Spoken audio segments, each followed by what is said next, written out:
Извештајот не помина, но победници имаше и во Скопје и во Софија. Одложувањето стана политички трофеј, што секој си го објаснува во своја корист. Двете страни истолкува одлуката како своја мала дипломатска победа. За бугарските европратеници, одложувањето на гласањето за извештајот за напредокот на земјава е мудра и одговорна одлука.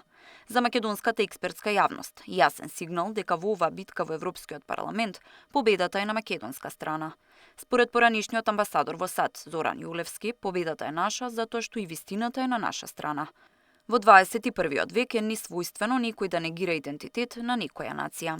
Посебноста на македонскиот идентитет е реалност и не може никој да ја оспорува. Се разбира сигурно одложувањето, немам ја информација, меѓутоа како дипломат претпоставам дека тие сакаат во овој период да направат дополнителни консултации.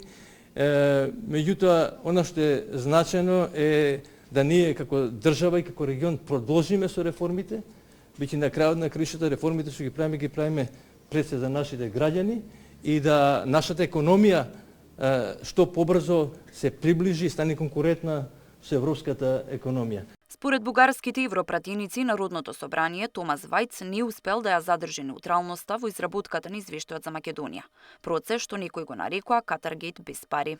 Бугарските медиуми пренесува дека тој имал 31 средба со македонски функционери, меѓу кои министри, пратеници и партиски лидери, додека интеракцијата со бугарската страна била речиси непостоечка.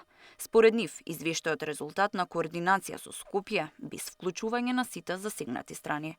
Според поранишниот амбасадор Ивица Буцевски, нелогични се обвинувањата дека Македонија би влегла во коруптивни сделки со европратеникот Вајц. Многу би рекол безобразен притисок врз Вајц.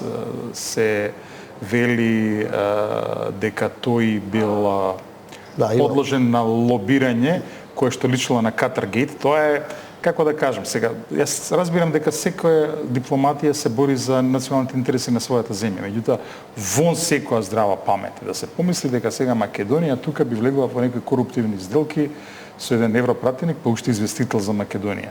Освен слободен разговор, освен објаснување на тезите, што друго може Македонија да понуди? Председателот на Советот на амбасадори Ѓорги Филипов истакна дека евроинтеграциите се приоритет за земјата, но за напредокот е неопходно да се водат директни преговори и да се постигнат компромиси со Бугарија.